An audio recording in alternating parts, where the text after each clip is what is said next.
Welcome back to Thruxton after the Open and Bennetts British Superbike Race of the weekend, and taking his first podium in 2025 for AJ and Steel Stock Kawasaki. It's Max Cook. Max, an incredible race from you, but like we were just talking off camera, there were some big moments, and at one point it didn't even look like you might finish the race given how close you were with Charlie Nesbitt touching the back wheel. Talk us through it and some of those heart-stopping moments, please. Yeah, it was an awesome Thruxton race. I'm just so happy to be on the podium, to be fair. Obviously, the good thing is that we get 2 more races as well. So those scary moments which I had just then, we can smooth out the bike and adjust it in a way.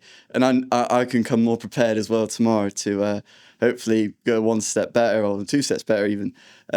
But yeah, those scary moments, they just catch me out because there's some really strong headwind up at the top of the track. The Kawasaki hooks up really nicely. Honestly, the grip that it gives you on corner exit is so good, whereas perhaps the other guys it doesn't. So I was kind of trying to just use my own line going around the outside of Charlie at the time, and then when he came across in front of me, I just got sucked in. Like, it's like my brakes didn't work. Honestly, it was like all that headwind that just went into the back of him. And I was really lucky to stay on. Obviously, I didn't panic. It was all under control. And as you can't really believe me, but it was, promise. And then, rode it back and managed to just chip away at it again. And then I sat in about 4th comfortably for a bit. And then when I seen Carl and Danny drop the gun, I thought, now's my time to go. So that's when I just made a bit of a step forward. I was just letting the bike have it. I was just full gas everywhere on the last bit. I had another enormous moment in that final chicane. I just fully lost the front. Felt like Marquez.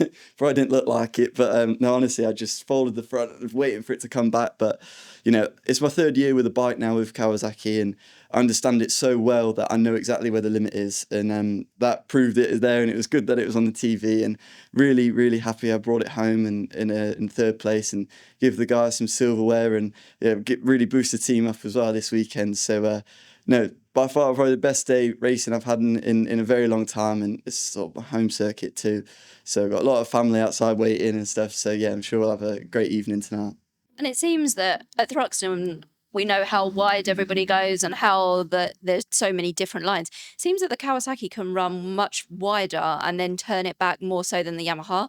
Most of your moves on Danny and Kyle on the outside through Church.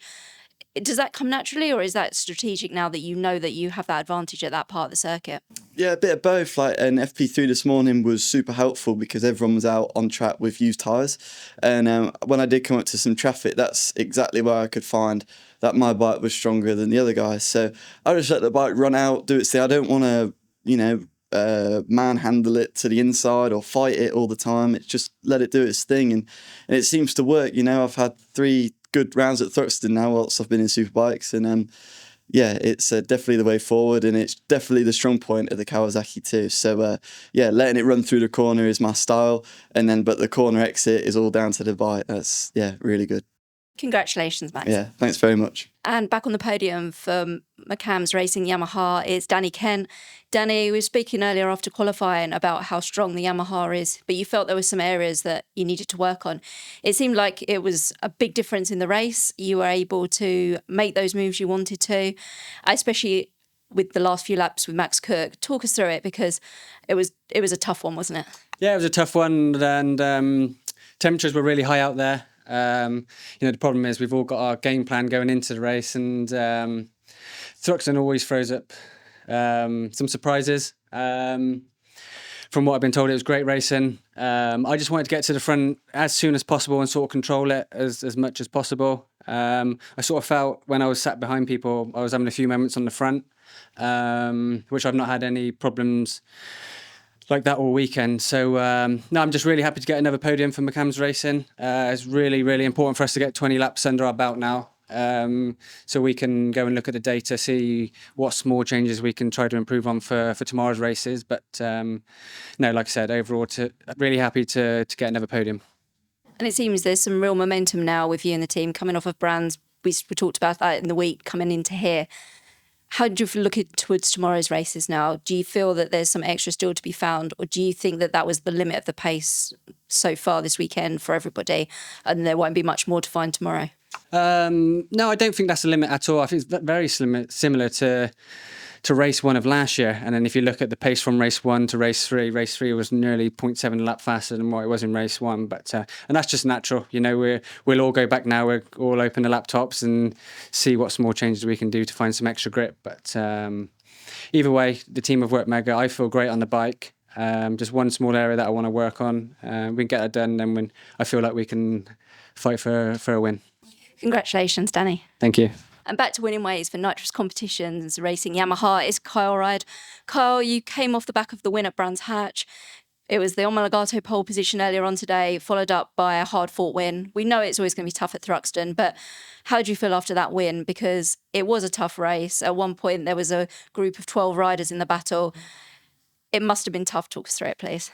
Yes, obviously, I didn't get the whole shot. Brad was first, and then being first, you can obviously dictate the pace, and it was a very tyre-saving pace, which is what we all would do if we was in first.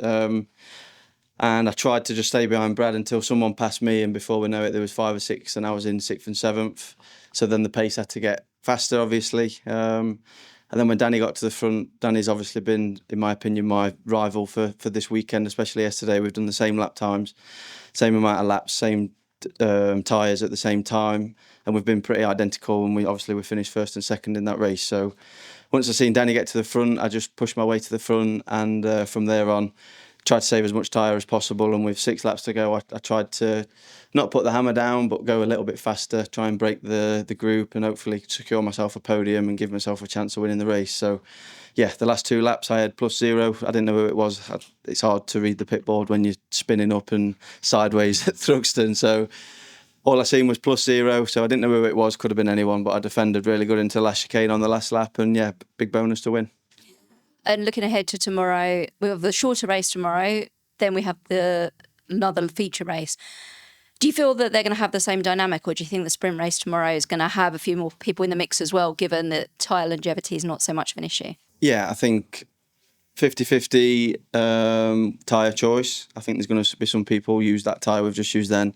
Some use the soft. And it'll be difficult because people that are in 10th and 12th might put the soft in to get on pole position for the long race to put themselves in a better position. So Thruxton's always difficult. The best scenario you can put yourself in, obviously, is just sat in the pack and saving your tyre. As we all know that year that Jason qualified 17th in every race and won every single one. So there's obviously a knack to it. I'm trying to figure it out. Obviously, I've won today and I've had pole position, so it's my best Thruxton up to yet, regardless of what happens tomorrow. So yeah, happy to see progression from last year, and yeah, wins bonus. Congratulations, Carl. Thank you.